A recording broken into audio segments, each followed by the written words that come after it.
ಏನಾಗಿದೆ ಅಂತಂದ್ರೆ ಇವತ್ತು ಒಂದೇ ದಿನ ಇಬ್ರು ಆರೋಗ್ಯವನ್ನ ಕೂಡ ಸ್ವಲ್ಪ ಏರ್ಪೇರ್ ಮಾಡ್ಕೊಂಡಿದ್ದಾರೆ. ಆ ರೀತಿಯ ಒಂದು ಫ್ರೆಂಡ್ಶಿಪ್, ಆ ರೀತಿಯ ಕನೆಕ್ಷನ್ ಅವ್ರದ್ದು.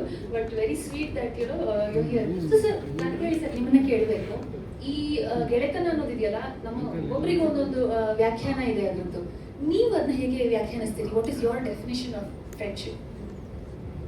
ವರ್ಷ ಕೇಳಿರೋ ಪ್ರಶ್ನೆಯಿಂದ ಅದಕ್ಕೆ ಉತ್ತರ ಕೊಡೋದರ ಮೂಲಕ ಈ ಮಾಧ್ಯಮ ಗೋಷ್ಠಿಯನ್ನು ಆರಂಭಿಸ್ತಿರ್ತಕ್ಕಂಥದ್ದು ತುಂಬ ಸೂಕ್ತವಾಗಿದೆ. ವರ್ಷ ಅಂದರೆ ಏನು ಗೊತ್ತಲ್ಲ ನಿಮಗೆ? 12 ತಿಂಗಳ ಅವಧಿ ಮಾತ್ರ ಅಲ್ಲ, ಮಳೆ ಅಂತ ಕೂಡ. ಸೊ ಎಲ್ಲ ಕಡೆ ಮಳೆ ಬರ್ತಾ ಇದೆ. ಅಷ್ಟೇ ಸುಲಲಿತವಾಗಿ ಸುಭೋಗವಾಗಿ ವರ್ಷ ಮಾತಾಡ್ತಿದ್ದಾಳೆ. ವರ್ಷ ಯಾರು ನಿಮ್ಮಲ್ಲಿ ಅನೇಕರಿಗೆ ಗೊತ್ತಿದೆ ಅಥವಾ ಗೊತ್ತಿಲ್ಲ, ಕನ್ನಡದ ಪ್ರಖ್ಯಾತ ಛಾಯಾಗ್ರಾಹಕರ ಮಗಳು. ಅವರ ತಂದೆ ಎಸ್ ರಾಮಚಂದ್ರ ಬಹುದೊಡ್ಡ ಛಾಯಾಗ್ರಾಹಕರು. ಕಪ್ಪು ಬಿಳುಪು ಕಾಲದಲ್ಲಿ 35mm ಫಿಲ್ಮ್ ಮಾಡುವಾಗ ನಮ್ಮಂಥ ಹೊಸ ನಿರ್ದೇಶಕರಿಗೆಲ್ಲ ಸಾಥ್ ಕೊಟ್ಟವರು ಗಿರೀಶ್ ಕಾಸರವಳ್ಳಿ ಅವರಂಥವ್ರ ಜೊತೆ ಕೆಲಸ ಮಾಡಿದಂಥ ಹಿರಿಯರು. ಪುನಾ ಇನ್ಸ್ಟಿಟ್ಯೂಟ್ನ ಪದವೀಧರ, ಕನ್ನಡದ ಹೆಮ್ಮೆ. ನಮ್ಮ ಸಂಸ್ಥೆಯ ವಿದ್ಯಾರ್ಥಿನಿ ಕೂಡ ಅಂತ ಹೇಳ್ಕೊಳ್ಳೋದು ನಮ್ಗೆ ಹೆಮ್ಮೆ ಆಗುತ್ತೆ. ಮೊದಲು ವರ್ಷಗೆ ಧನ್ಯವಾದಗಳು. ಸ್ನೇಹ ಅಂದ್ರೇನು ಅಂತ ಆಕೆ ಕೇಳಿರೋ ಪ್ರಶ್ನೆಗೆ ಉತ್ತರ ಹೇಳಕ್ಕೆ ಮುಂಚೆ ನನಗೆ ಸ್ವಲ್ಪ ಅನಾರೋಗ್ಯ ಇದೆ, ಚಿಕ್ಕ ಪುಟ್ಟ ಧ್ವನಿಯ ಕಿರಿಕಿರಿ ಇದೆ, ಅನ್ಯಥಾ ಯಾರು ಭಾವಿಸಬಾರ್ದು ಅಂತ ಮೊದಲಿಗೆ ನಿಮ್ಮಲ್ಲಿ ಒಂದು ಅಫಿಡವಿಟ್ ಅಪ್ಲೈ ಮಾಡಿಕೊಂಡು ಮುಂದುವರಿತೀನಿ. ಸ್ನೇಹ ಅಂದರೆ ಏನು? ಸರಳವಾಗಿ ಹೇಳಬೇಕು ಒಂದು ಸಾಲಲ್ಲಿ ಅಂದರೆ, ಮನುಷ್ಯ ಮನುಷ್ಯನಿಗೆ ಕೊಡೋ ಒಳ್ಳೆತನ, ಮನುಷ್ಯ ಮನುಷ್ಯನಿಗೆ ಕೊಡೋ ಪ್ರೀತಿ. ಇದು ಬಹಳ ಸರಳವಾದ ವ್ಯಾಖ್ಯಾನ. ಮತ್ತು ಈ ಸ್ನೇಹ 3-4 ಬಗೆಗಳಲ್ಲಿರುತ್ತೆ. ರಕ್ತ ಸಂಬಂಧಗಳಲ್ಲಿರುತ್ತೆ, ಭಾವ ಸಂಬಂಧಗಳಲ್ಲಿರುತ್ತೆ, ವ್ಯಾವಹಾರಿಕ ಸಂಬಂಧಗಳಲ್ಲಿರುತ್ತೆ. ಈ ಎಲ್ಲದರಲ್ಲೂ ಕೂಡ ಒಂದು ಸ್ನೇಹ ಇರಲಿಕ್ಕೆ ಸಾಕು. ರಕ್ತ ಸಂಬಂಧದಲ್ಲಿ ಇಕ್ಕಟ್ಟು ಬಿಕ್ಕಟ್ಟು ಇದ್ರೆ, ವ್ಯಾವಹಾರಿಕ ಸಂಬಂಧಗಳಲ್ಲಿ ಚೌಕಟ್ಟುಗಳಿದ್ರೆ, ಭಾವ ಸಂಬಂಧ ಎಲ್ಲರೂ ಮೀರುವಂಥದ್ದು, ಭಾವನೆಗಳ ಜೊತೆ ಇರ್ತಕ್ಕಂಥದ್ದು, ಮುಕ್ತವಾಗಿರ್ತಕ್ಕಂಥದ್ದು. ಅಂಥದ್ದೊಂದು ಸಂಬಂಧ ನಿಮ್ಗೆಲ್ರಿಗೂ ನಮ್ಗೆಲ್ರಿಗೂ ಇದೆ. ಈ ಭಾವ ಸಂಬಂಧ ಪವಿತ್ರವಾಗಿರಬೇಕು ಮತ್ತು ಪರಸ್ಪರ ಹೊರೆಯಾದ್ದಾಗಿರಬೇಕು. ಫಲಾಪೇಕ್ಷೆ ಇರಬಾರದು. ಅದರಲ್ಲಿ ಕೊಡುಕೊಳ್ಳುವ ಪ್ರೀತಿ ಇರಬೇಕು. ಅದು ಗೆಳೆಯರ ಮಧ್ಯೆ ಇರ್ಬೋದು, ಗೆಳೆಯ ಗೆಳತಿಯರ ಮಧ್ಯೆ ಇರ್ಬೋದು, ಕುಟುಂಬದ ಸದಸ್ಯರ ಮಧ್ಯೆ ಇರ್ಬೋದು, ಗುರು ಶಿಷ್ಯರ ಮಧ್ಯೆ ಇರ್ಬೋದು, ಒಬ್ಬ ಬಾಸ್ ಮತ್ತು ಒಬ್ಬ ನೌಕರನ ಮಧ್ಯೆ ಇರ್ಬೋದು. ಯಾರ ಮಧ್ಯೆ ಬೇಕಾದ್ರೂ ಇರೋಕ್ಕೆ ಸಾಧ್ಯ, ದಾಂಪತ್ಯದಲ್ಲಿ ಇರಬಹುದು. ಆದ್ರಿಂದ ನಾನು ಯಾವಾಗಲೂ ನನಗೆ ಸಿಕ್ಕುವ ಸಂಬಂಧ, ಸ್ನೇಹನ ಅತ್ಯಂತ ಜತನವಾಗಿ ಕಡೆಯವರೆಗೆ ಇಟ್ಕೋಬೇಕು ಅಂತ ತುಂಬಾ ಪ್ರಯತ್ನ ಮಾಡ್ತೀನಿ. ಚಿಕ್ಕ ಪುಟ್ಟ ಅರೆಕೊರೆಗಳಿದ್ರೂ ಸರಿಪಡಿಸ್ಕೊಂಡು ಮುಂದೆ ಹೋಗ್ಬೇಕು ಜೀವನದಲ್ಲಿ. ಹಾಗಾಗಿ ನನ್ನ ಜೊತೆ ಯಾರಾದರೂ ಸ್ನೇಹಿತರಿದ್ದಾರೆ ಅಂದರೆ ಎಷ್ಟು ವರ್ಷದಿಂದ ಅಂದರೆ 30 ವರ್ಷ 40 ವರ್ಷ ಹೀಗೆ ಇದ್ದಾರೆ. ಅದು ನನ್ನ ನಂಬಿಕೆ. ಯಾಕೆಂದರೆ ಸ್ನೇಹದಿಂದಲೇ ನಾವು ಎಲ್ಲವನ್ನು ಕಟ್ಟೋಕ್ಕೆ ಸಾಧ್ಯ, ಬೆಳೆಯೋಕ್ಕೆ ಸಾಧ್ಯ, ಹರಡೋಕ್ಕೆ ಸಾಧ್ಯ. ಒಂದೇ ಒಂದು ಸ್ನೇಹ, ಒಂದು ಮುಗುಳ್ನಗೆ ಇದ್ದರೆ ಎಷ್ಟೋ ಸಮಸ್ಯೆಗಳು ಸರಿ ಹೋಗುತ್ತೆ. ಒಂದು ಸರ್ಕಾರಿ ನೌಕರಿಗೆ ಹೋದಾಗ ಅಥವಾ ಒಂದು ಬೆಂಗಳೂರು ಟ್ರಾಫಿಕ್ ನೋಡಿದಾಗ ಜನ ಮುಗುಳ್ನಂತ ಮಾತಾಡಬಾರ್ದ, ಸ್ವಲ್ಪ ನನ್ನಂತ ನೋಡಬಾರ್ದ ಒಬ್ರನ್ನೊಬ್ರು ಅಂತ ತುಂಬ ಅನಿಸುತ್ತೆ. ಎಲ್ಲರೂ ಒಬ್ಬರನ್ನೊಬ್ರು ಶತ್ರುಗಳ ಹಾಗೆ, ಸಂಬಂಧವೇ ಇಲ್ಲ. ನಾವು ನಮ್ಮ ಕೆಲಸಕ್ಕೆ ಬಂದಿದ್ದೀವಿ ಭೂಮಿ ಮೇಲೆ, ಅವ್ರ ಕೆಲಸಕ್ಕೆ ಬಂದಿದ್ದಾರೆ, ಮಾತಾಡಬೇಕಾಗಿಲ್ಲ ನಾವು ಅನ್ನೋ ಥರ ಪಟ್ಟು ಹಿಡಿದವರಾಗಿ ಜನ ಯಾಕೆ ಇರಬೇಕು?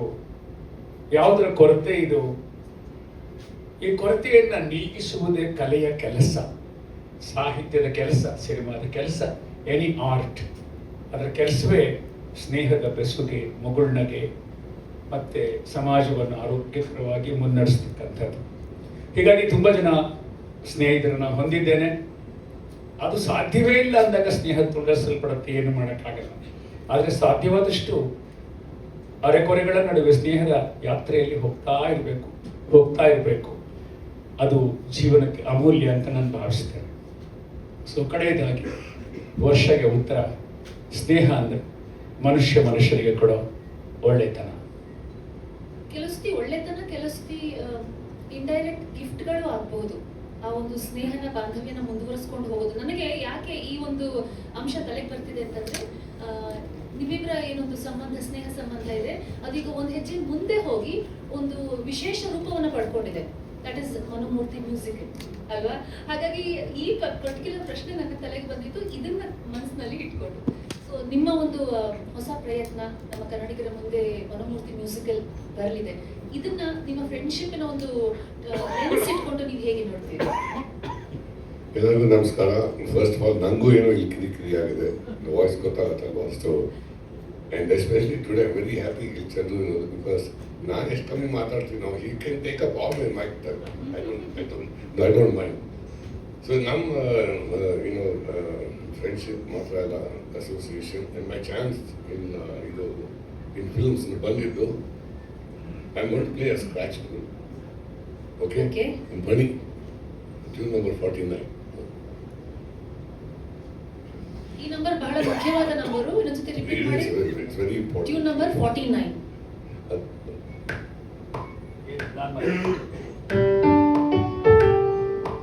ಇಷ್ಟು 72 ಸ್ಕ್ರಾಚ್ ಟ್ಯೂನ್ಸ್ ಪ್ಲೇ ಮಾಡಿದೆ. ಟ್ಯೂನ್ ನಂಬರ್ 49 ವಾಪಸ್ ಬಂದರು, ಇದನ್ನ ನಾವು ಯೂಸ್ ಮಾಡೋಣ ಅಂತ ಹೇಳಿದ್ರು. ದಟ್ಸ್ ವೆನ್ ಐ ನ್ಯೂ ನನಗೆ ಒಂದೇನು ಚಾನ್ಸ್ ಬರೋ ಥರ ಇದೆ ಅಂತ. ಸೊ ದೆನ್ ಟ್ಯೂನ್ ನಂಬರ್ 49 ಅಂತ ನಾನು ಕಲಿತಾ ಹೋಗ್ತಾ ಇದ್ವಿ until this man wrote those beautiful words, 100 ಜನ್ಮಕ್ಕೂ. ಆಮೇಲೆ ಅದು ಐಡೆಂಟಿಟಿನೇ ಚೇಂಜ್ ಆಗ್ಬಿಟ್ಟು 100 ಜನ್ಮಕ್ಕೂ ಅಂತ. ಸೊ ಅಲ್ಲಿಂದ ಶುರುವಾಗಿ ಥ್ರೂ 7 ಮೂವೀಸ್ ಇವಾಗ ಇಲ್ಲಿಗೆ ಬಂದಿದೆ Manomurthy musical. And hopefully it will also be as good to everybody, to all the listeners. ಬಹಳಷ್ಟು ಜನ ಲಿರಿಕ್ಸು ಅಲ್ಲಿ ಬರ್ದೆ ಇಲ್ಲಿ ಬರ್ದೆ ಅಂತೆಲ್ಲ ಹೇಳ್ತಾರೆ. ಈ 100 ಜನ್ಮಕ್ಕೂ ಲಿರಿಕ್ಸು ಆಕಾಶದಲ್ಲಿ ಬರ್ಕೊಂಡಂತಹ ಅಥವಾ ಬರೆಸ್ಕೊಂಡಂತಹ ನೀವು ಬರೆದಂತಹ ಲಿರಿಕ್ಸ್. ಹೇಗೆ ಅಷ್ಟು ಬೇಗ ನೀವು ಸ್ಯಾನ್ ಫ್ರಾನ್ಸಿಸ್ಕೋ ಇಂದ ಸಿಂಗಾಪುರ್, ಆ ಕಥೆ, ಆ ಡಿಸ್ಟೆನ್ಸು, ಆ ಗಗನ ಸಖಿಯನ್ನ ನೋಡಿ ಬಂದಿದ್ದ ಅಥವಾ ಶೋಭಾ ಮಿಲೆ ಹೇಗೆ, ಏನು ನಿಮಗೆ ಸ್ಫೂರ್ತಿ ಆಯ್ತು ಇದೇ ಒಂದು ಲಿರಿಕ್ಸ್ ನ ಇವತ್ತಿನ ತನಕ ನಮ್ಮ ಮನಸ್ಸಲ್ಲಿ ಹಸಿರಾಗಿರುವಂತಹ ಲಿರಿಕ್ಸ್ ಇದು? ಇದ್ರ ಹಿಂದಿನ ಒಂದು ಸ್ಫೂರ್ತಿ, ಇದ್ರ ಹಿಂದಿನ ಕಥೆ ಇದು. ಆಕಾಶದಲ್ಲಿ ಬರೆದದ್ದು ಆಕಸ್ಮಿಕ. ಅದನ್ನ ನಮ್ಮೂರ ಬೆಟ್ಟದ ಮೇಲೂ ಬರಿಬೋದಾಗಿತ್ತು, ಅದೇನು ದೊಡ್ಡ ವಿಷಯ ಅಲ್ಲ. ಅದೇನಾಯ್ತಂದ್ರೆ, ನನ್ನ ಪತ್ನಿ ಶೋಭಾ ಅಲ್ಲಿ ಕೆಲಸದಲ್ಲಿದ್ರು. ಸರ್ ಹೇಳಿದಾಗೆ ಸ್ಯಾನ್ ಹುಸೇನ್ ಅಂತ ಒಂದು ಬಡಾವಣೆ, ಇವ್ರ ಮನೆ ಫ್ರೀಮಾಂಟ್ ಅಂತ. ತಾತ್ಕಾಲಿಕವಾಗಿ ಒಂದು ಪ್ರಾಜೆಕ್ಟ್ ಮೇಲೆ ಹೋಗಿತ್ತು. ನಾನು I was shuttling between India and US. ನಾನು ಮರುದಿನ ಇಂಡಿಯಾಗೆ ಬರಬೇಕಾಗಿತ್ತು. ಬರೋಕ್ ಮುಂಚೆ ಈ ಟ್ಯೂನ್ ಕೊಟ್ಟರು. ಅದು ನನಗೆ ಇಷ್ಟ ಆಯ್ತು ಟ್ಯೂನ್. ನಿಜ ಹೇಳ್ಬೇಕಂದ್ರೆ ಮನೋಮೂರ್ತಿಯವರು ಬೇರೆ ಟ್ಯೂನ್ಗಳನ್ನು ಮನಸ್ಸಲ್ಲಿ ಇಟ್ಕೊಂಡಿದ್ರು. ಅದನ್ನ ನೋಡಿ ಚಂದ್ರು ಸ್ವಲ್ಪ ಚೆನ್ನಾಗಿ ಇಲ್ಲ ಇರ್ಲಿ ಅಂತ ನಾನು ಅಂದೆ. ಅಂದ್ರೆ ಇದರೊಳಗಡೆ ಯಾವುದೋ ಒಂದು ಯಾತನೆ, ಪ್ರೇಮದ ನಿವೇದನೆ ಇದೆ ಅನ್ನೋದು ಬರಹಗಾರನಾಗಿ ನನಗೆ, ನಾಟ್ ದಟ್ ಅವ್ರಿಗಿಂತ ನಾನು ಗ್ರೇಟ್ ಅಂತ ಅಲ್ಲ, ಬರೆಯೋ ಕೈಗೆ ಈ ಟ್ಯೂನಲ್ಲಿ ಏನೋ ಒಂದು ಜೀವ ಇದೆ ಅನ್ನಿಸ್ತು. ಸೊ ನೆಕ್ಸ್ಟ್ ಡೇ ಹೊರಡ್ಬೇಕಾಗಿತ್ತು. ನಾನು ಇಲ್ಲಿ ಬಂದು ಬೇರೆ ಸಿದ್ಧತೆ ಮಾಡ್ಲಿಕ್ಕಿತ್ತು. ಆಮೇಲೆ ಈ ತರ ತುಂಬಾ ಜನ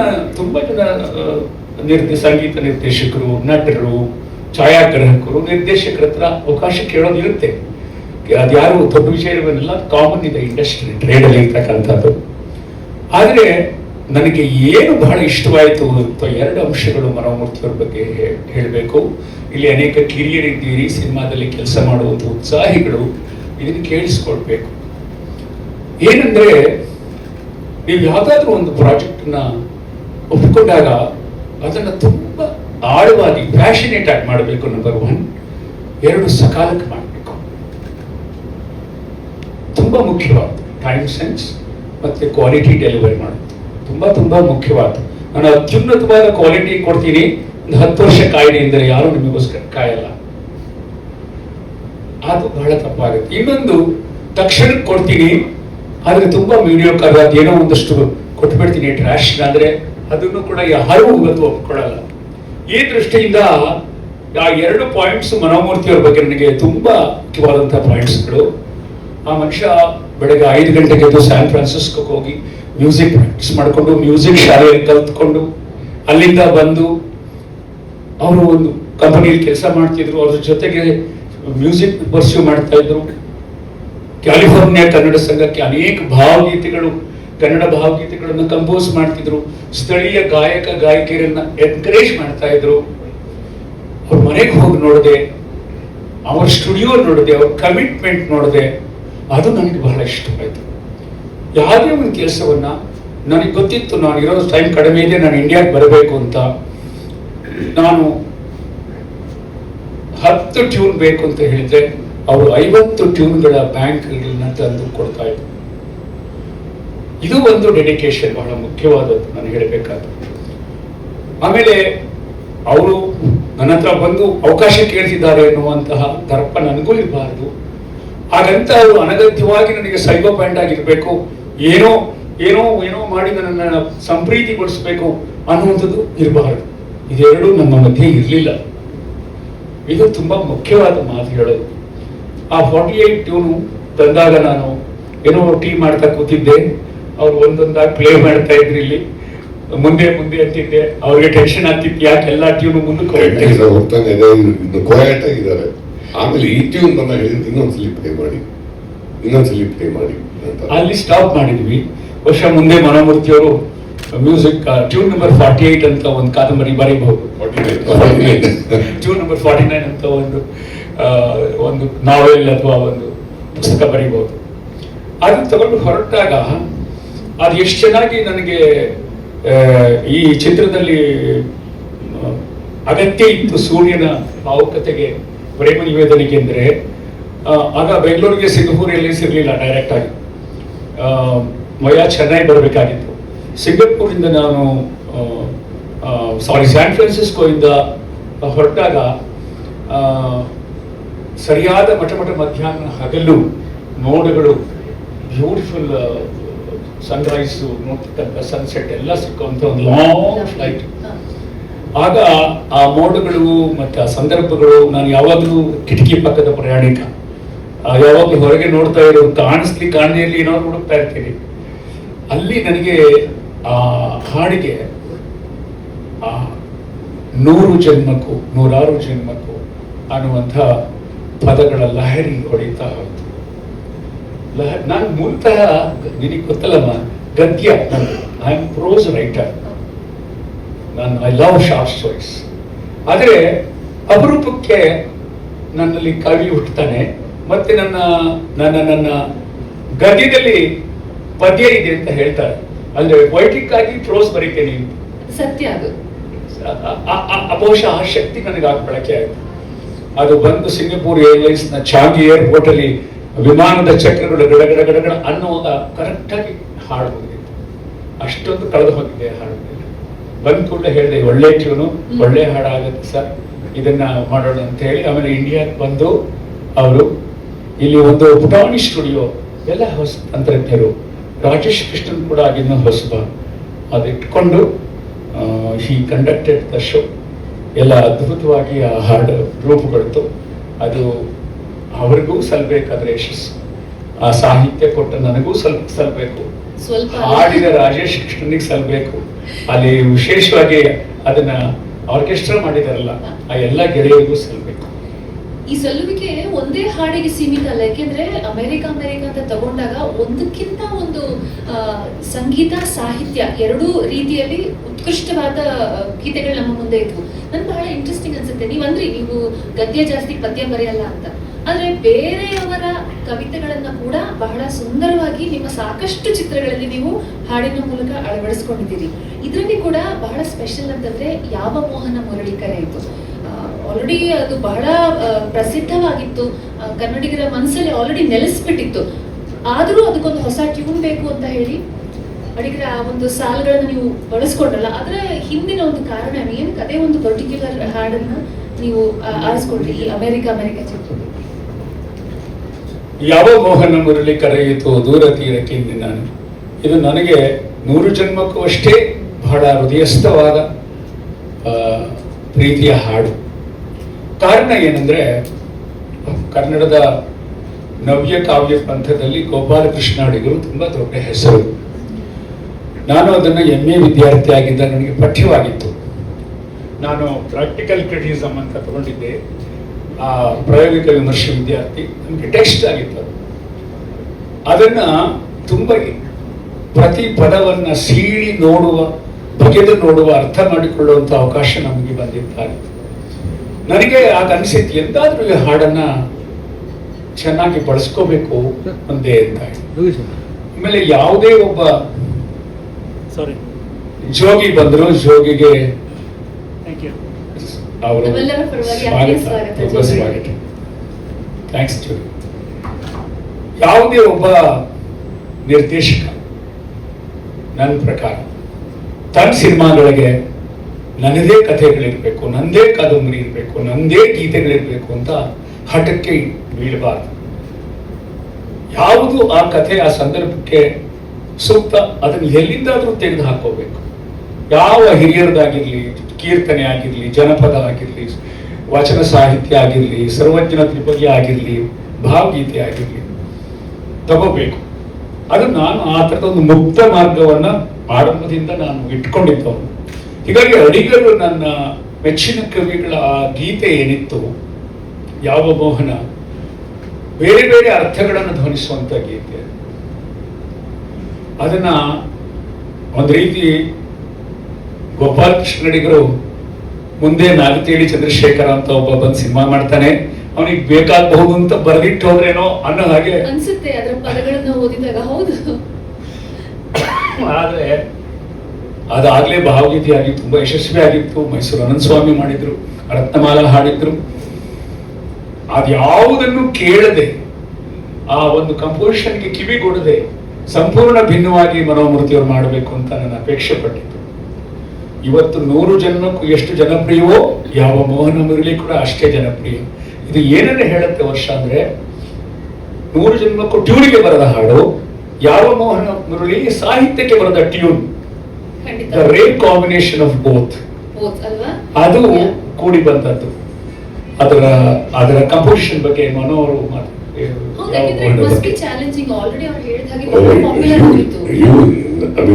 ಬಿಗ್ಗೆಸ್ಟ್ ಚಾಲೆಂಜ್ ಇಲ್ಲಿವರೆಗೂ ನನಗೆ ಯಾವ ಸಾಂಗ್ ಅಂತ ಯಾವ ಕೇಳಿದ್ರೆ ಐ ವಿಲ್ ಟೆಲ್ ದೆಮ್ ಇದು ಯಾವ ಮೋಹನ ಮುರಳಿ. ಯಾಕೆಂದ್ರೆ ಇವಾಗೆಲ್ಲ ಹೇಳಿದ್ರೆ ಮಾತು ಅದೆಲ್ಲ ನನಗೆ ಹೇಳಿದ್ರು, ಅದು ಇನ್ನೂ ಟೆನ್ಷನ್ ನನಗೆ. It's already such a famous competition. ಒಂದು ಕೆಸೆಟ್ ಟೇಪ್ ನನಗೆ ಕೊಟ್ಟರು, ಅದಕ್ಕೆ ಒರಿಜಿನಲ್ ಸಾಂಗ್ ಮೈಸೂರು ಅನಂತ ಸ್ವಾಮಿ ಅವರು ಕಂಪೋಸ್ ಮಾಡಿದ್ದು ಅಂತ. But I decided not to listen to it. ಆಮೇಲೆ ಇದನ್ನು ನಾನು I had to try 5 times, 5th tune. But Chandru was very impatient. ಈ ಸೆಟ್ ಇನ್ನೂ ಟೈಮ್ ಇದೆ, ಇನ್ನೊಂದು ಮಾಡಿ, ಇನ್ನೊಂದು ಟ್ರೈ ಮಾಡಿ, ಇನ್ನೊಂದು ಟ್ರೈ ಮಾಡಿ, ಇನ್ನೊಂದು ಟ್ರೈ ಮಾಡಿ.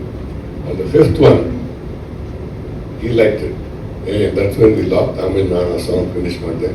In ಚರಣಾಗ್ಲು I tried to make every charna different because the lyrics also, was so nice.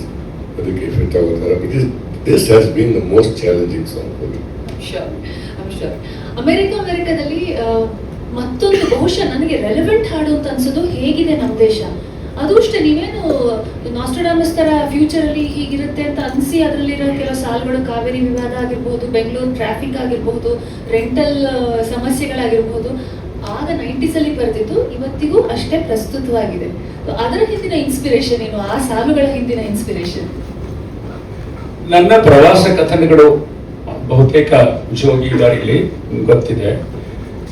ಪ್ರವಾಸಿ ಒಬ್ಬ ಒಂದು ನೆಲವನ್ನು ಬಿಟ್ಟು ಇನ್ನೊಂದು ನೆಲಕ್ಕೆ ಹೋದಾಗ ಅವನಿಗೆ ತಕ್ಷಣ ಬರೋದು ಹೋಲಿಕೆ. ತುಂಬಾ ಕಾಮನ್ ಆದಂತ ಎಲಿಮೆಂಟ್ ಅದು. ಅವ್ರ ಲೆವೆಲ್ಗೆ ಹೋಲಿಸ್ಕೊಡ್ತಾರೆ. ನಮ್ಮೂರ್ ಸೂರ್ಯೋದಯ ಬೇರೆ, ಇದೇ ಬೇರೆ ಇದೆಯಲ್ಲ ಅನಿಸ್ಬಹುದು. ನಮ್ಮೂರ್ ಗಾಳಿ ಬೇರೆ, ಇದೇ ಗಾಳಿ ಬೇರೆ ಅಲ್ಲ ಅನಿಸ್ಬಹುದು. ಈ ನೀರಿನ ರುಚಿ ಬೇರೆ, ಆ ನೀರಿನ ರುಚಿ ಬೇರೆ ಅನ್ಬೋದು. ಒಬ್ಬ ವರ್ತಕ ಮನಸ್ಸಿನ ವ್ಯಾಪಾರಿಗೆ ನಮ್ಮ ಕರೆನ್ಸಿ ಸ್ವಲ್ಪ ವೀಕ್ ಆಯ್ತಲ್ಲ ಅನ್ಬಹುದು. ಪ್ರತಿ ಮನುಷ್ಯ ಒಂದು ಉಪಮೇಯ ಜೊತೆಗೆ ಬರ್ತಾನೆ, ಹೋಲಿಕೆ ಜೊತೆ ಬರ್ತಾನೆ. ಅದು ಹಂಗಿದೆ, ಇದು ಹಿಂಗಿದೆ, ಇದಂಗಿದೆ, ಹಿಂಗಿದೆ. ಇದರಿಂದ ಯಾರೂ ತಪ್ಪಿಸ್ಕೊಳ್ಳಾರು. ಬಹುಶಃ ಹೋಲಿಕೆಗಳೇ ಡಾಮಿನೇಟ್ ಆಗತ್ತೆ. ಅಲ್ಲಿ ಹೋಗಿದ ತಕ್ಷಣ ಅಯ್ಯೋ ನಮ್ಮೂರು ಏರ್ಪೋರ್ಟ್ ಹಿಂಗಿದೆ, ನಮ್ಮೂರು ರಸ್ತೆ ಯಾಕೆ ಹಿಂಗಿದೆ, ಯಾಕೆ ಹಿಂಗಿಲ್ಲ ಬಂದ್ಬಿಡತ್ತೆ ಅದು. ಇದನ್ನಿಟ್ಕೊಂಡು ನನ್ನ ಎಲ್ಲ ಪ್ರವಾಸಿ ಬರವಣಿಗೆನಲ್ಲಿ ಇದು ಅಲ್ಲಲ್ಲಿ ಬರುತ್ತೆ.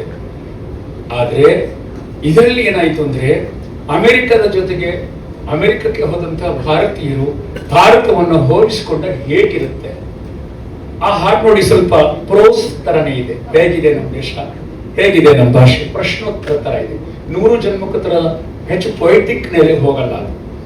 ಆ ತರ ಮಾಡುವಾಗ ಏನೇನು ಬೆಂಗಳೂರಿನ ವಿಚಾರಗಳು ಪ್ರಾತಿನಿಧಿಕವಾಗಿ ಕರ್ನಾಟಕದ ರಾಜಧಾನಿ ಆದ್ರಿಂದ ಇದೆ. ಬೆಂಗಳೂರು ಟ್ರಾಫಿಕ್ ಬಗ್ಗೆ ಆಗ್ಬಹುದು, ಪುಷ್ಪಕ್ ಬಸ್ಸಿನ ಬಗ್ಗೆ ಇರಬಹುದು, BDA ಸೈಟಿಂಗ್ ರೇಟ್ ಇರಬಹುದು, ಇತ್ಯಾದಿಗಳನ್ನು ಹೇಳ್ತಾ ಇದ್ವಿ. ನೋಡಿದ್ರೆ ಎಷ್ಟು ಅಂಶಗಳು ಈಗಲೂ ನನಗೆ 100 ಜನ ರೀಲ್ಸ್ ಮಾಡಿ ಹಾಕ್ತಾರೆ. ಅಂದ್ರೆ ಕಾವೇರಿ ವಿವಾದ ಈಗ ಎಲ್ಲಿಗೆ ಬಂದಿದೆ, ಎಲ್ಲಿ ಶುರುವಾಯಿತು ಅದು ಅಲ್ಲೇ ನಿಂತಿದೆ.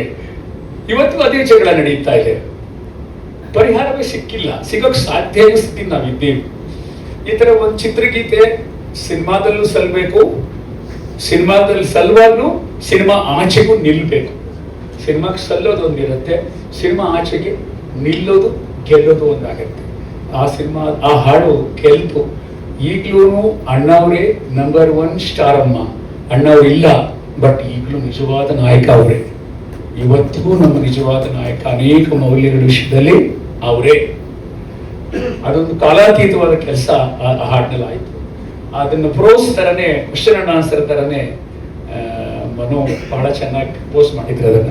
ಇದರಲ್ಲಿ ಫಸ್ಟ್ ಟ್ಯೂನ್ ಬಂದಿದ್ದ ಫಸ್ಟ್ ಇಲ್ಲ ಅವ್ರು ನನಗೆ ಇದು ಈ song one of the few songs ನಾನು ಇಲ್ಲಿ ಬೆಂಗಳೂರು ಕಂಪೋಸ್ ಮಾಡಿದ್ದು. ಅಮೆರಿಕದ ಇಲ್ಲ ಇದು ಆಕ್ಚುಲಿ ಆಗಿದ್ದು ನಾನು ಬನಶಂಕರಿ ನಮ್ಮ ಮಿಡ್ಲಾಸ್ ಮೇಲೆ ಇದ್ದೆ ಅವಾಗ ಅಮೆರಿಕ ಟೈಮ್ ರೆಕಾರ್ಡಿಂಗ್ ಅಲ್ಲಿ. And Chandru was just living about 2 blocks ಅಂತ ಹೇಳ್ಬೋದು. ಅವಾಗ ಇದು ಒಂದು ಸಾಂಗ್ ಮಾಡಬೇಕು, ನಾನು ಓಪನಿಂಗ್ ಲೈನ್ಸ್ ನಿಮಗೆ ಕಳಿಸ್ತೀನಿ, you keep something in mind, in compose something, ಹಂಗೆ ಫಿನಿಶ್ ಮಾಡಿ ರೆಕಾರ್ಡ್ ಮಾಡೋಣ. So I got this. And then next day ಹೋಗ್ತಿರೋವಾಗ I played it some little in thing here. ಹಂಗೇನೆ ಅವ್ರು ಸಾಂಗ್ ಫಿನಿಶ್ ಮಾಡಿದ್ರು. ಸೊ ಹಂಗೇನೆ ಅದು ಇದು ಆ ಥರ ಹೋಗಿದ್ದು song. It was completely different.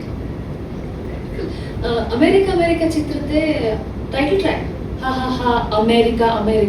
ನನಗೆ ಮನಮೂರ್ತಿ ಸರ್ ನಿಮ್ಮನ್ನ ಕೇಳಬೇಕು, ನಿಮ್ಗೆ ಅನ್ಸ್ತಾ ಎಲ್ಲೊಂದ್ ಕಡೆ ನೀವು ಅಲ್ಲಿ US ಅಲ್ಲೇ ಇದ್ದಿದ್ರಿಂದ ಅದರ ಒಂದು ಸೌಂಡ್ ನಾಗತಿಹಳ್ಳಿ ಸರ್ ಏನ್ ಎಕ್ಸ್ಪೆಕ್ಟ್ ಮಾಡ್ತಿದ್ರೋ ಅದನ್ನ ಕೊಡೋದಕ್ಕೆ probably you are more equipped than others ಅಂತ? ಹೌದು, ಡೆಫಿನೆಟ್ಲಿ ಹೆಲ್ಪ್ ಆಯ್ತು. ಇನ್ನು ಯಾಕೆಂದ್ರೆ ಚಂದ್ರು ಹೇಳಿದ್ದು ಬೇರೆ ಬೇರೆ ಪ್ಲೇಸಸ್ ನಾವು ತೋರಿಸ್ತೀವಿ. ಈ ಜಾಗಗಳು actually toll me San Francisco ಹೋಗ್ತೀವಿ, ಲಾಸ್ ವೇಗಸ್ ಹೋಗ್ತೀವಿ, ಆ ಥರ ಎಲ್ಲ. ಅಂಡ್ ಸೊ BGMs ಅಂದ್ರೆ ಮ್ಯೂಸಿಕ್ ಪೋರ್ಷನ್ಸ್ ಬರುತ್ತಲ್ಲ, ಅಲ್ಲಿ I used tunes that are representative of that area. San Francisco ಇರ್ಬೋದು, ಲಾಸ್ ವೇಗಸ್ ಇರ್ಬೋದು, ಈ ಥರ. ಸೊ ಅದು ಡೆಫಿನೆಟ್ಲಿ ಹೆಲ್ಪ್ ಆಯಿತು. ಅಂಡ್ ಅಮೆರಿಕ ಅದು ದಟ್ ವಾಸ್ ಈಸಿ. ಒಂದರಲ್ಲಿ ಸರ್ ನೀವು ಅಮೆರಿಕ ದರ್ಶನನೇ ಮಾಡಿಸಿದ್ದೀರಿ ಈ ಹಾಡಿನ ಮೂಲಕ. ಶೂಟ್ ಮಾಡೋಕೆ ಎಲ್ಲ ಕಡೆ ಪರ್ಮಿಷನ್ ಸಿಕ್ಕಿತ್ತಾ? ನಮ್ಗೆ ಎಂತ ಹುಬ್ಬ ಧೈರ್ಯ ಇತ್ತಂದ್ರೆ ವೀಸಾ ಇಲ್ಲದೆ ಇದ್ದಾಗ ಹೋಗಕ್ ಪರ್ಮಿಷನ್ ಇಲ್ಲ ನನಗಿನ್ನೂ. ಹಾಡ್ ರೆಡಿ ಮಾಡ್ಕೊಂಡ್ಬಿಟ್ಟಿದ್ದೆ. ಇದು ಹುಚ್ಚು ಧೈರ್ಯ ಅಂತ ಹೇಳ್ಬೇಕು. ಆಮೇಲೆ ಮನು ಹೇಳಿದ ಹಾಗೆ ಆ ಹಾಡ್ನಲ್ಲಿ ಅಮೆರಿಕದ ಬೇರೆ ಬೇರೆ ನಗರಗಳ ದರ್ಶನ ಆಗುತ್ತೆ. ಪೂರ್ವ ಕರಾವಳಿಯ ಅನೇಕ ಊರುಗಳು ಬರುತ್ತೆ. ಮೇಲ್ಗಡೆ ಗೋಲ್ಡನ್ ಗೇಟ್ ಬ್ರಿಡ್ಜ್ ಇಂದ ಶುರುವಾಗಿ ಕ್ಯಾಲಿಫೋರ್ನಿಯಾಗೆ ಬಂದು ಅಲ್ಲಿಂದ ಲಾಸ್ ವೇಗಾಸ್, ಲಾಸ್ ಏಂಜಲ್ಸು, ಡಿಸ್ನಿಲ್ಯಾಂಡು ಎಲ್ಲ ಬರುತ್ತೆ. ಈ ಕಡೆ ಬಂದ್ರೆ ನ್ಯೂಯಾರ್ಕ್ ಬರುತ್ತೆ, ವಾಷಿಂಗ್ಟನ್ DC ಬರುತ್ತೆ, ನಯಾಗರಾ ಫಾಲ್ಸ್ ಬರುತ್ತೆ. ಇಷ್ಟು ಕಡೆ ವೀಸಾ ಇಲ್ಲದೆ ಅಥವಾ ಆ ಜಾಗದ ಪರ್ಮಿಷನ್ ಇಲ್ಲದೆ ಹಾಡನ್ನ ಬರೆದು ರೆಕಾರ್ಡ್ ಮಾಡ್ಕೊಂಡಿದ್ದೆ. ನನಗಿಂತ ಬಜೆಟ್, ನನಗಿಂತ ನಿರ್ಮಾಪಕರು, ನನಗಿಂತ ಮಿತಿ ಒಳಗಡೆ ಅಂದ್ರೆ ನನಗಿಂತ ಒಬ್ಬ ಹುಚ್ಚ ಇನ್ನೊಬ್ಬರಕ್ಕೆ ಸಾಧ್ಯವೇ ಇಲ್ಲ. ಏನು ಆಸಿಫ್ ಎಲ್ಲ ಇದೇನೋ ತರ ಮಾಡ್ಬಿಟ್ಟೆ, ಹೇಗೋ ಆಗತ್ತೆ ಅಂತ. ಅದು ಅಮೃತಧಾರೆಗೂ ಹಾಗೆ ಆಯ್ತು. ಅವ್ರು ಕಾಶಿನೇ ಕೊಟ್ಟಿರ್ಲಿಲ್ಲ, ಅಮಿತಾಬ್ ಇಟ್ಕೊಂಡು ಶೂಟ್ ಮಾಡ್ಬಿಟ್ಟಿದ್ದೆ. ಅಂದ್ರೆ ಫೋಟೋ ಎಲ್ಲ ಇಟ್ಕೊಂಡು. ಈ ತರದ್ದು ಸರಿಯೋ ತಪ್ಪು ಗೊತ್ತಿಲ್ಲ. ಒಂದು ಆತ್ಮವಿಶ್ವಾಸ ಕೆಲವೊಮ್ಮೆ ಬೇಕಾಗತ್ತೆ.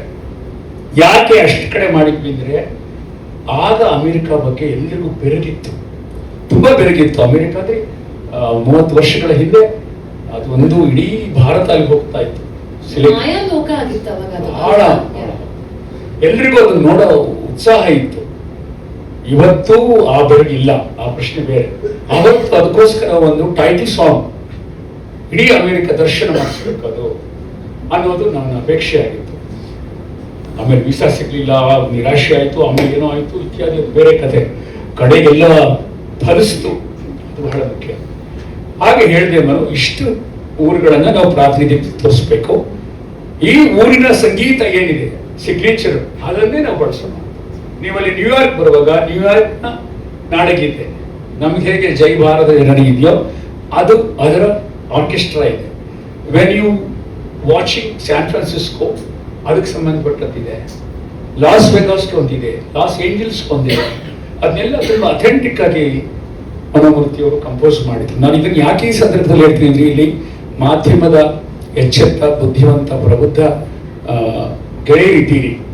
ಇದು ಯಾಕೆ ಗೊತ್ತಾಗಬೇಕು ಅಂದ್ರೆ, ಸುಮ್ಮನೆ ಜನಸಾಮಾನ್ಯರು ಒಂದು ಹಾಡನ್ನು ನೋಡ್ಕೊಂಡು ಹೋಗೋದು ಬೇರೆ, ಅದನ್ನು ವಿಶ್ಲೇಷಣೆ ಮಾಡಿ ಅದರ ಹಿಂದೆ ಏನು ಕೆಲಸ ಮಾಡಿದ್ದಾರೆ ಕಲಾಕಾರರು ಅಥವಾ ಸಂಗೀತ ನಿರ್ದೇಶಕರು ಅಂತ ಯೋಚನೆ ಮಾಡೋದು, ಅದರ ಕ್ರೆಡಿಟ್ ಅವ್ರಿಗೆ ಸಲ್ಲಬೇಕು. ಅದನ್ನೆಲ್ಲ ಆ ಹಾಡಿನಲ್ಲಿ ಅವರು ಸೂಕ್ತವಾಗಿ ಜೋಡಿಸಿ ಅದು ಒಂದು title song, not only title song, ಮದುವೆಯಾದ ನವದಂಪತಿಗಳನ್ನ ಅಮೆರಿಕಕ್ಕೆ ಬರಮಾಡಿಕೊಳ್ಳುವ ಸ್ವಾಗತ ಗೀತೆ ಆಗೋಯ್ತದು. ಇವತ್ತಿಗೂ ಅಮೆರಿಕಕ್ಕೆ ಹೋಗುವಂತಹ ಎಲ್ಲ ವಯಸ್ಸಾದವರು, ಹಿರಿಯರು, ದಂಪತಿಗಳು, ಮುದುಕರು, ನಿವೃತ್ತರು, ಮಕ್ಕಳ ಮನೆಗೆ ಹೋಗೋರೆಲ್ಲ ಇರ್ತಾರಲ್ಲ, ಆಯಾ ಜಾಗಕ್ಕೆ ಹೋಗಿ ಫೋಟೋ ತೆಗೆಸ್ಕೊಂಡು ನನಗೆ ಕಳಿಸಿ ಫೋನ್ ಮಾಡ್ತಾರೆ, ಸರ್ ನಿಮ್ಮ ಸಿನಿಮಾದಲ್ಲಿ ಹೇಳಿದ್ರಲ್ಲ ಆ ಜಾಗಕ್ಕೆ ಬಂದಿದ್ದೀವಿ, ಈ ಗೋಲ್ಡನ್ ಗೇಟ್ ಬಿಟ್ಟು ತರೀತಿದ್ದೀವಿ, ಅದು ನೆನಪಾಗ್ತಿದೆ ಆ ಸಿನಿಮಾ ಅಂತ ಹೇಳಿ. ಆ ತರದ ಒಂದು ಜನರ ಹೃದಯವನ್ನ ಆ ಹಾಡು. ಈ ಹಾಡಿನ ಬಗ್ಗೆ ಮಾತಾಡ್ತಾ ನೀವು ಹೇಳಿದ್ರಿ, ನವ ವಿವಾಹಿತರು ಮೊದಲನೇ ಸರ್ತಿ ಅಮೆರಿಕಾಗ ಹೋದಾಗ ಈ ಹಾಡು ಸ್ವಾಗತಿಸ್ತಿತ್ತು ಅಂತ. ನವ ವಿವಾಹಿತರಿಂದ ವಿವಾಹಕ್ಕಿಂತ ಮುಂಚೆ ಏನೊಂದು ಪ್ರೇಮಿಗಳ ನಡುವೆ ವಿನಿಮಯ ಆಗುವ ಹಾಡುಗಳಲ್ಲಿ ಬಹುಶಃ 100 ಜನ್ಮಕ್ಕೂ ನಂತರ ಕನ್ನಡದಲ್ಲಿ ನಾಗತಿಹಳ್ಳಿ ಸರ್ ಅವರ ಒಂದು ಎಟರ್ನಲ್ ಲವ್ ಸಾಂಗ್ ಅಂತಂದ್ರೆ ಯಾವ್ದಿರ್ಬಹುದು? ನೀ Amruthadhaare. Such a beautiful song, Amruthadhaare ಚಿತ್ರದ. ಸೊ ಅದರಲ್ಲಿ ನಿಮ್ಗೆ ಈ ಪ್ರಶ್ನೆ ಕೇಳೋದು ಕಷ್ಟ, ಉತ್ತರ ಕೊಡೋದು ಕಷ್ಟ ಆಗ್ಬೋದು. ನಿಮ್ಮ ಫೇವರೆಟ್ ಸಾಲುಗಳು ಯಾವುದು? ಯಾಕಂದ್ರೆ ಬಹಳ ನವಿರಾದ ಪ್ರೇಮಮಯವಾದ ಒಂದು ಸಾಹಿತ್ಯವನ್ನು ನೀವು ಬರೆದಿದ್ದೀರಿ ಅದರಲ್ಲಿ. ನಿಜ ಹೇಳ್ಬೇಕಂದ್ರೆ ಅನೇಕ ಕಡೆ ಹೇಳಿದ್ದೀನಿ, ಇಂಥದ್ನೆಲ್ಲ ನಾವು ಹೇಳೋದ್ರಿಂದ ಕೆಲವು ಸತ್ಯಗಳನ್ನ ಹೇಳೋದು ಬಹಳ ಮುಖ್ಯ ಅಂತ ಅನ್ಕೊಂಡಿದ್ದೀನಿ. ಸೃಜನಶೀಲ ಯಾತ್ರೆಯಲ್ಲಂತೂ ಈ ಪ್ರಾಮಾಣಿಕತೆ ಅಗತ್ಯ ಅಂತ. ನನಗೆ ಬಹಳ ಕಾಡಿದ ಸಿನಿಮಾ ಹಾಲು ಜೇನು. ಅದು ಕ್ಯಾನ್ಸರ್ ಸುತ್ತ ಇರುವಂತ ಒಂದು ಕಥೆ. ಅದರಲ್ಲಿ ಅಣ್ಣವರು ಹಾಡಿರೋ ಹಾಡು ಇದೆಲ್ಲ ಹಾಲು ಜೇನು ಶೀರ್ಷಿಕೆ. ಅದು ನನಗೆ ಯಾವಾಗಲೂ ತುಂಬಾ ಹಾರ್ಟ್ ಮಾಡ್ತಾ ಇತ್ತು.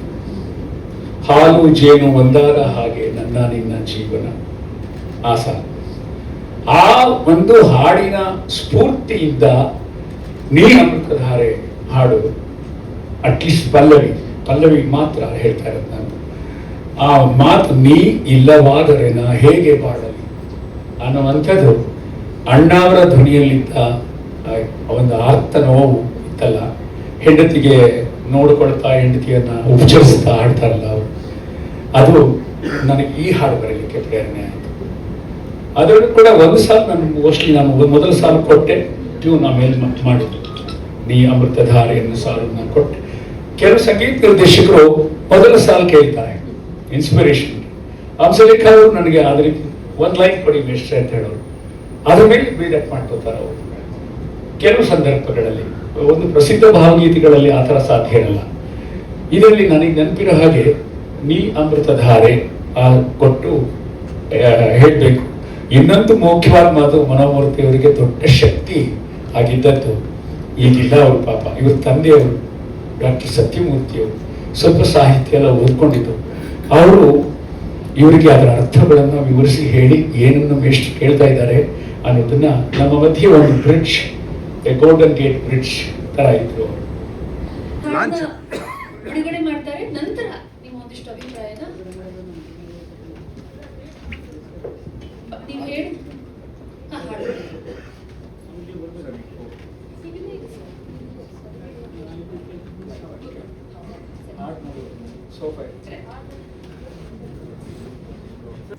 ನಾನು ಇಲ್ಲಿಗೆ ಬರೋ ಮುಂಚೆ 2 ಹಿಸ್ಟಾರಿಕಲ್ ನಾವೆಲ್ಸ್ ಬಿಡುಗಡೆ ಮಾಡಿ ಬಂದೆ.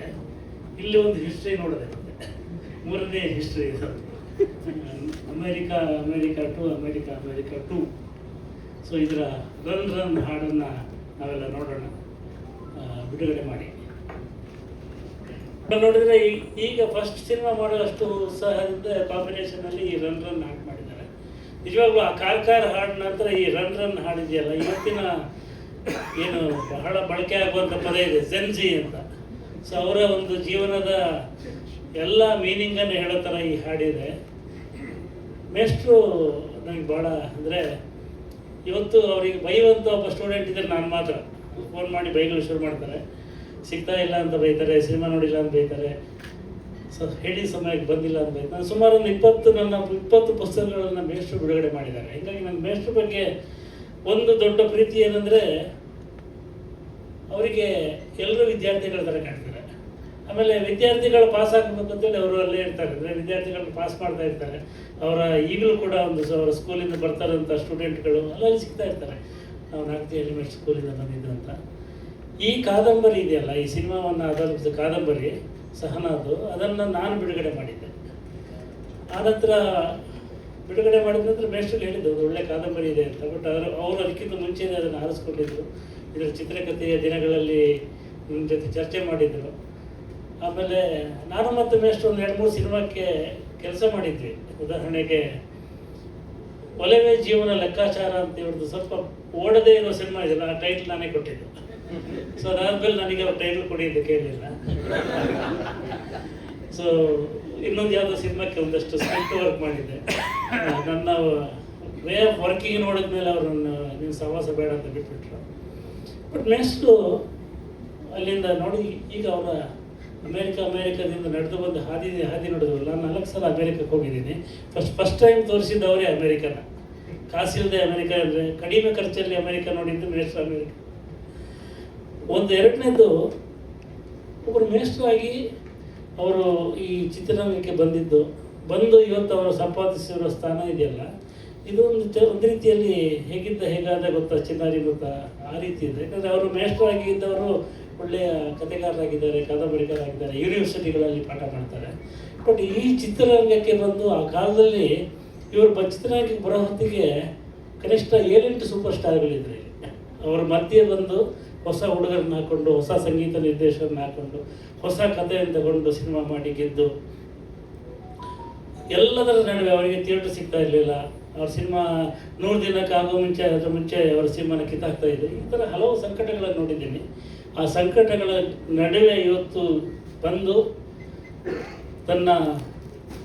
ಅವ್ರು ಹೇಳ್ತಾ ಇರ್ತಾರೆ ವಯಸ್ಸಾಯಿತು ಅಂತ, ಬಟ್ ಅದು ಅವರ ಕೃತಿಯಲ್ಲಿ ಕಾಣಿಸಲ್ಲ. ಬಹಳ ಒಳ್ಳೆಯ ಒಂದು ಹಾಡನ್ನು ಕೊಟ್ಟಿದ್ದಾರೆ. ನನಗೆ ಈ ಸಿನಿಮಾದ ಬಗ್ಗೆ ಮತ್ತೆ ಭರವಸೆ ಬಂತು. ಬಹಳ ಒಳ್ಳೆಯ ಕಥೆ ಇದೆ ಈ ಸಿನಿಮಾದಲ್ಲಿ. ಇವತ್ತು ನಮಗೆಲ್ಲ ಅಮೇರಿಕ ಏನಂದರೆ ಒಂದು ಬಿಡುಗಡೆಯ ದೇಶ ಅಂತ.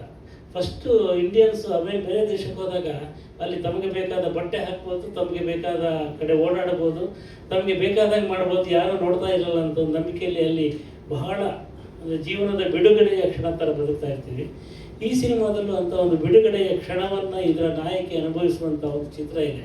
ಅದನ್ನು ಅವರು ಹೇಗೆ ತಂದಿದ್ದಾರೆ ಅಂತ ನೋಡುವ ಕುತೂಹಲ ನನಗಿದೆ. ಬಟ್ ಮೇಷ್ಟ್ರು ನಿಮಗೆ ಅವರ ಸಂಭಾಷಣೆಯನ್ನು ಗಮನಿಸ್ಕೊಂಡು ಬಂದರೆ ಗೊತ್ತಿರುತ್ತೆ. ಕನ್ನಡ ಚಿತ್ರರಂಗದಲ್ಲಿ ಚಿ ಉದಯಶಂಕರ್, ಹುಣಸೂರು ಕೃಷ್ಣಮೂರ್ತಿ ಪೌರಾಣಿಕ ಕಾದಂಬರಿಗಳಿಗೆ, ಚಿ ಉದಯಶಂಕರು ಮಯೂರದಂಥ ಸಿನಿಮಾಗಳು ಮತ್ತು ಅನೇಕ ಐತಿಹಾಸಿಕ ಕಾದಂಬರಿ ಮತ್ತು ಸಾಮಾಜಿಕ ಕಾದಂಬರಿಗಳಿಗೆ ಏನು ಸಂಭಾಷಣೆ ಬರೀತಿದ್ರಲ್ಲ, ಅದಾದ ನಂತರ ಪ್ರೇಮಲೋಕ ಇತ್ಯಾದಿ ಚಿತ್ರಗಳಿಗೆ ಹಂಸಲೇಖ ಸಂಭಾಷಣೆ ಬಂದಾಗ ಅದೊಂದು ಬೇರೆ ಥರದ ಇದು ಬಂತು. ಆ ನಂತರ ಒಂದು ರೀತಿಯ, ನಾನು ದಕ್ಷಿಣ ಕನ್ನಡದವನಾದ್ದರಿಂದ ಒಂದು ಗ್ರಾಂಥಿಕ ಕನ್ನಡವನ್ನು ಚಿತ್ರದ ಒಳಗೆ ತಂದುಬಿಟ್ಟು ಅದನ್ನು ಗೆಲ್ಲಿಸಿದ್ದ ಮೇಷ್ಟ್ರು. ಆಮೇಲೆ ಒಂದು ಹಾಡಿನಲ್ಲಿ ಒಂದು ಗ್ರಾಂಥಿಕತೆಯನ್ನು, ನಿಜವಾದ ಕನ್ನಡದ ಸೊಗಡನ್ನು ಹಾಡಲ್ಲಿ ತಂದು, ಅಮೇರಿಕ ಚಿತ್ರದಲ್ಲಿ ಇಂಗ್ಲೀಷ್ ಪದಗಳಿವೆ, ಆದರೆ ಅವರ ಹಲವು ಹಾಡುಗಳಲ್ಲಿ ಆ ಹಾಡನ್ನು ಮೀರಿ ಕವಿತೆ ಆಗಿದ್ದನ್ನು ನೋಡಿದ್ದೀವಿ. ಆ ಥರದ ಒಂದು ಶಕ್ತಿಯುಳ್ಳಂಥ ಮೇಷ್ಟ್ರು ಇವತ್ತು ಈ ಸಿನಿಮಾನ ಕೊಟ್ಟಿದ್ದಾರೆ. ಆಮೇಲೆ ಇಷ್ಟೊತ್ತು ಅವರ ಜರ್ನಿ ಬಗ್ಗೆ ಮಾತಾಡಿದ್ದು ಭಾಳ ಚೆನ್ನಾಗಿತ್ತು. ಒಂದು ಪೋಡ್ಕಾಸ್ಟ್ ನೋಡೋದಂಗಿತ್ತು. ಯಾಕಂದರೆ ಇವತ್ತು ಸಿನಿಮಾ ಪ್ರೆಸ್ ಮೀಟ್ಗಳಲ್ಲಿ ಈ ಥರದ ಚರ್ಚೆ ನಡೆಯಲ್ಲ, ಬಹಳ ಒಳ್ಳೆಯ ಚರ್ಚೆ ನಡೆಯಿತು. ಆಮೇಲೆ ಸ್ನೇಹಿತರು ಮತ್ತು ನೀವಿಬ್ಬರು ಭಾಳ ಚೆನ್ನಾಗಿ ಅದರಲ್ಲಿ ಕಾಣಿಸ್ತಾ ಇದ್ರಿ. ನನಗೆ ಭಾಳ ಸಂತೋಷ ಆಯಿತು. ಆಮೇಲೆ ಮನೋಮೂರ್ತಿ, ನಿಮಗೆ ಹ್ಯಾಂಡ್ಸ್ ಆಫ್.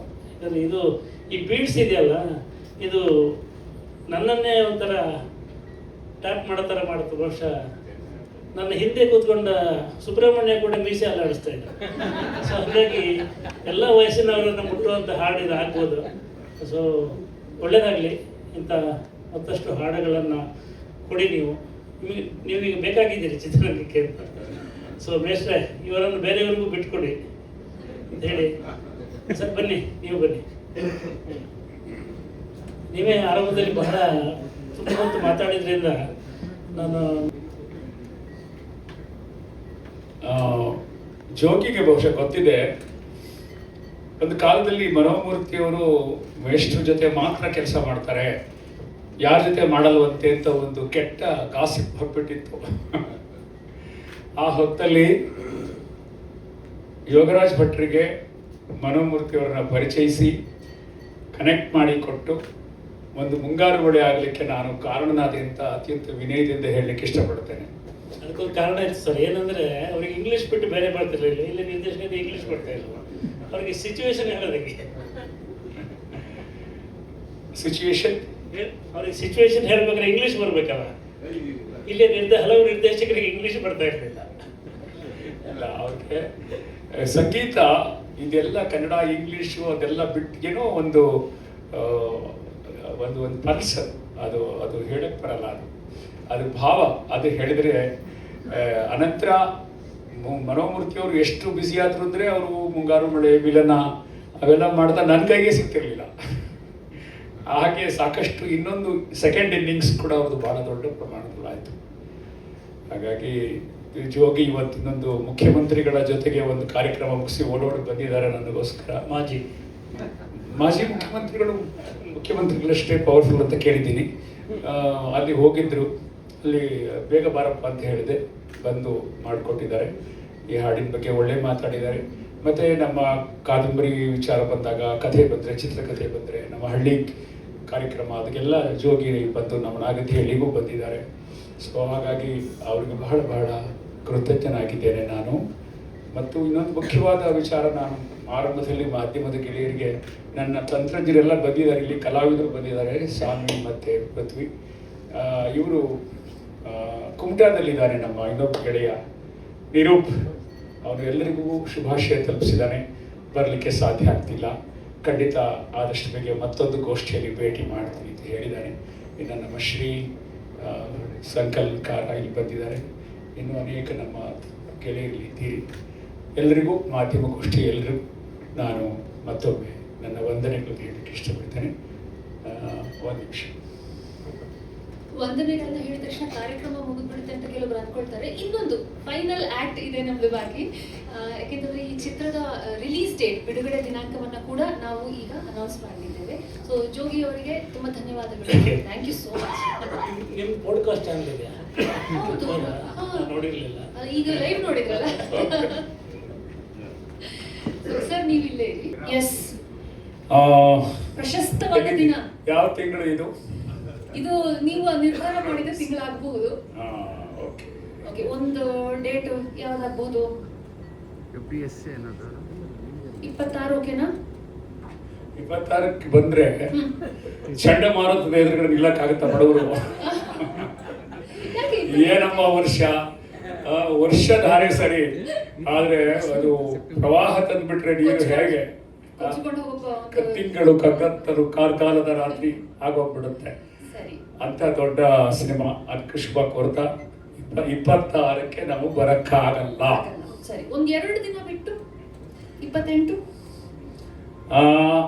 ಇನ್ನೂ ಅದರ ತಿರುಗಾಳಿಯ ಅಬ್ಬರ ಇರುತ್ತೆ, ಪ್ರವಾಹ ಭೂಕಂಪ ಎಲ್ಲ ನಡೀತಾ ಇರುತ್ತೆ, ಅದರಿಂದ ಬೇಡ. ಅದು ಬೇಡವಾ? ಓಕೆ, ಮುಂದೆ 4 ಸ್ವಲ್ಪ ಒಳ್ಳೆ 4ಕ್ಕೆ ಬರೋದಕ್ಕೆ ಸ್ವಲ್ಪ ಆಸೆ ಇದೆ, ಆದ್ರೆ ಇನ್ನೂ ಧೈರ್ಯ ಕಡಿಮೆ. ಯಾಕೆ ಅಂದ್ರೆ ಚಿತ್ರಮಂದಿರಗಳು ಖಾಲಿ ಆಗಿರ್ತವೋ ಇಲ್ವೋ ಗೊತ್ತಿಲ್ಲ. ಅಲ್ಲಿಂದ ಇನ್ನು ಪ್ರವಾಹ, ಟಾಕ್ಸಿಕ್ ಪ್ರವಾಹ ನಡೀತಾ ಇರುತ್ತೆ. ಈಗ ನನಗೆ ಒಂದು ಕೆಲಸ ಮಾಡೋಣ. ಇನ್ನೊಂದು 4 ಡೇಟ್ ಇದೆ, ನಿಮ್ಗೊಂದು ಸ್ವಲ್ಪ ಸಹಾಯ ಆಗ್ಲಿ ಅಂತ ಹೇಳಿ ನಾನೀಗ ಡಾಕ್ಟರ್ ಪ್ರಶಾಂತ್ PKM ಇವರು MD Karnataka soaps and detergents limited ಅವ್ರನ್ನ ಒಂದ್ ಸ್ವಲ್ಪ ಕರಿತಾ ಇದ್ದೀನಿ ವೇದಿಕೆಗೆ, ನಿಮ್ಗೊಂಚೂರು ಸಹಾಯ ಮಾಡ್ಲಿ, ಒಂದ್ ಸ್ವಲ್ಪ ಬಲ ಸಿಗುತ್ತೆ ಒಂಚೂರು ನಿರ್ಧಾರ ಮಾಡೋದಕ್ಕೆ ಯಾವ ದಿನ ಅಂತ, ಅಥವಾ ನೀವಿಬ್ರು ಪರಸ್ಪರ ಚರ್ಚೆನಾದ್ರೂ ಮಾಡಿ ನೀವು ಅನೌನ್ಸ್ ಮಾಡ್ಬೋದು. ಪ್ರಶಾಂತ್ ಅವರು ಸಾಹಿತ್ಯ ಅಭಿಮಾನಿ, ಸಂಸ್ಕೃತಿ ಅಭಿಮಾನಿ, ನಮ್ಮ ಪ್ರಧಾನ ವ್ಯವಸ್ಥಾಪಕರು ಮೈಸೂರು ಸ್ಯಾಂಡಲ್ ಸೋಪ್ಸ್ ಅಲ್ಲಿ.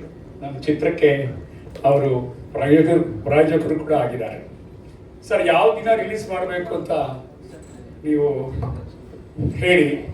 4 ಡೇಟ್ಗಳಿದಾವೆ ಸರ್ ನಿಮ್ಮ ಮುಂದೆ.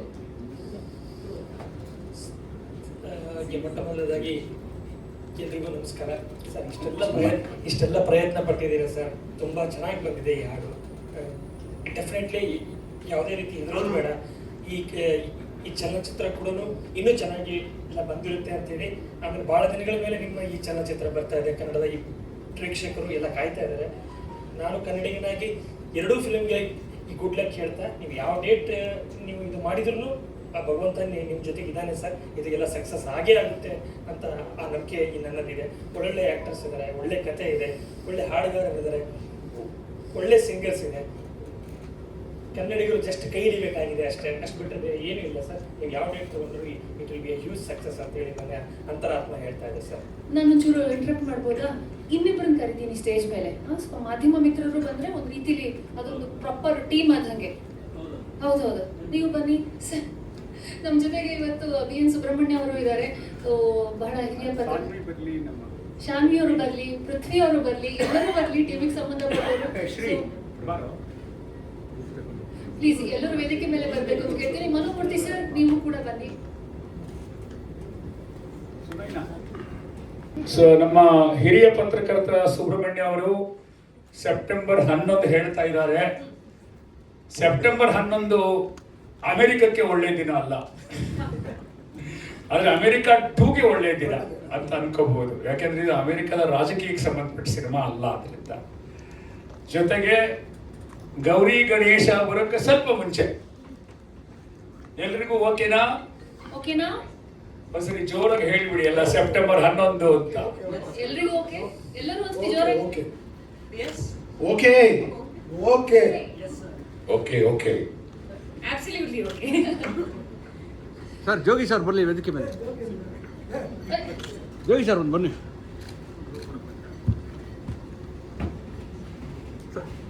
ಸರ್ ಸ್ವಲ್ಪ ಕ್ಲೋಸ್ ಸರ್, ನಾಕಿ ಸರ್ ಒಂದು ಸ್ಟಿಲ್. ನಮ್ಮ ಚಿತ್ರಕ್ಕೆ ಎಲ್ಲ ಸಹಕಾರ ಕೊಡ್ತಿದ್ದಾರೆ. ರವಿ ಬನ್ನಿ, ನೀವು ಬನ್ನಿ, ನೀವು ಘೋಷಣೆಗೆ ನೀವು ಇರಬೇಕು. ಹರಿ ಮತ್ತು ರವಿ ಒಟ್ಟಿಗೆ ಬರಬೇಕು. ಸೆಪ್ಟೆಂಬರ್ 11 ಯಾಕೆ ಓಕೆ ಅಂದರೆ 4, 5, 6 ಅಕ್ಕ ಸಮ್ಮೇಳನ ಇದೆ, ಮುಗಿಸಿ ಎಲ್ಲ ಬಂದಿರ್ತೀವಿ ವಾಪಸ್ ಸೆಪ್ಟೆಂಬರಲ್ಲಿ.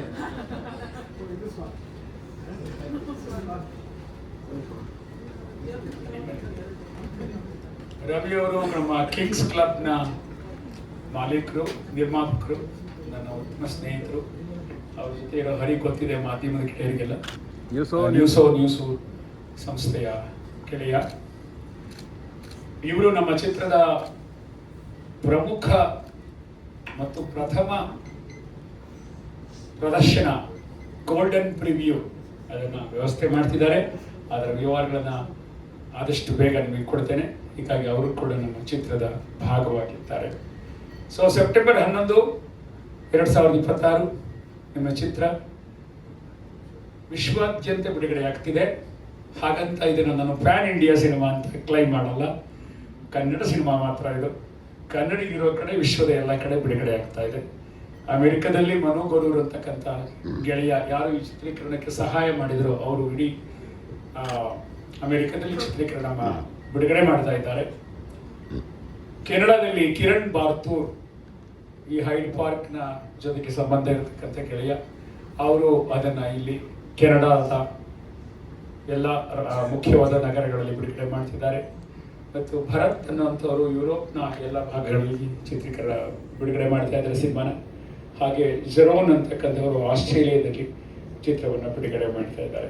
ವಿಶಾಲ ಕರ್ನಾಟಕಕ್ಕೆ ನಮ್ಮ ಹೆಮ್ಮೆಯ ಹಂಚಿಕೆದಾರರು KVN ಅವರು ಕರ್ನಾಟಕಕ್ಕೆ ಬಿಡುಗಡೆ ಮಾಡ್ತಾ ಇದ್ದಾರೆ.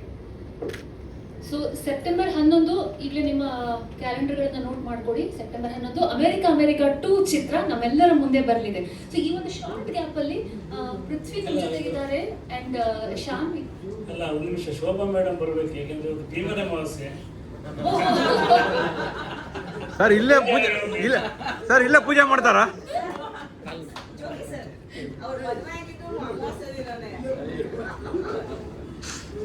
ಬನ್ನಿ ಮ್ಯಾಮ್, ಶೋಭಾ ಮ್ಯಾಮ್ ಬನ್ನಿ. ಸೊ ಎಲ್ಲರ ಜೊತೆನೂ ಚರ್ಚೆ ಮಾಡಿದ್ರಿ ಸರ್. ಶೋಭಾ ಮ್ಯಾಮ್ ಒಬ್ಬರನ್ನ ಕರೆಯಲಿಲ್ಲ ಸ್ಟೇಜ್ ಮೇಲೆ, ಅವ್ರನ್ನ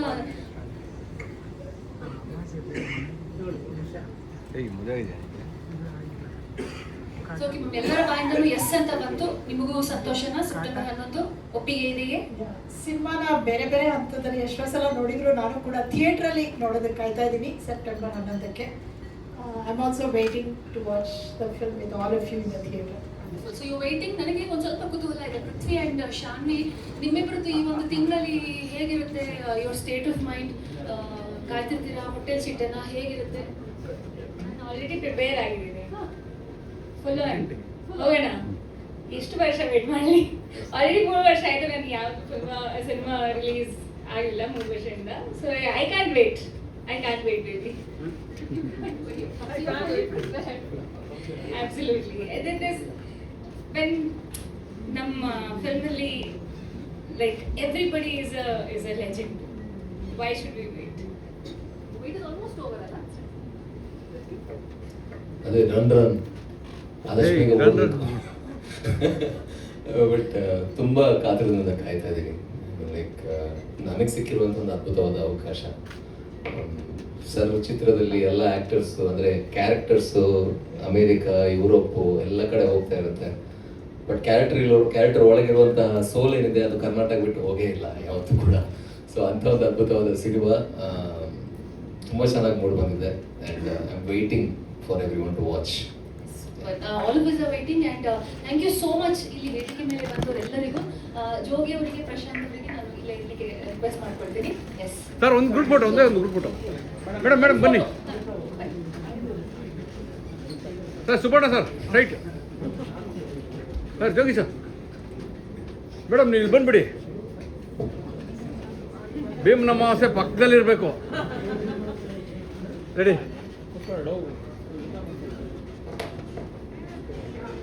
ಸರ್.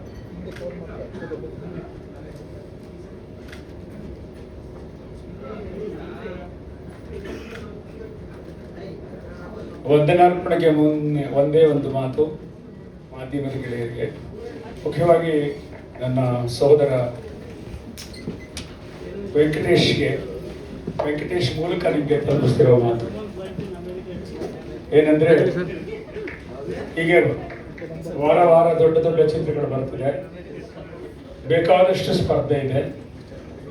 ನಾನು ಪ್ರತಿ ಚಿತ್ರ ಮಾಡಿದಾಗ ಈ ಸ್ಪರ್ಧೆನ ಎದುರಿಸಿದ್ದೇನೆ. ನನಗಿನ್ನೂ ನೆನಪಿದೆ, ಅಮೆರಿಕ ಮೊದಲ ಆವೃತ್ತಿ ಬಿಡುಗಡೆಯಾದಾಗ ಎಷ್ಟು ದೊಡ್ಡ ಚಿತ್ರಗಳಿತ್ತು ಅಂದರೆ, ಚಿತ್ರಮಂದಿರವೇ ಸಿಕ್ಕದೆ ನಮಗೆ ಹಿಂದಿ ಓಡುವಂಥ ಅಭಿನಯ ಚಿತ್ರಮಂದಿರವನ್ನು ಕೊಟ್ಟಿದ್ರು. ಅಲ್ಲಿಯೂ ಕೂಡ ಕನ್ನಡ ಜನ ನಮ್ಮನ್ನು ಕಾಪಾಡಿದರು.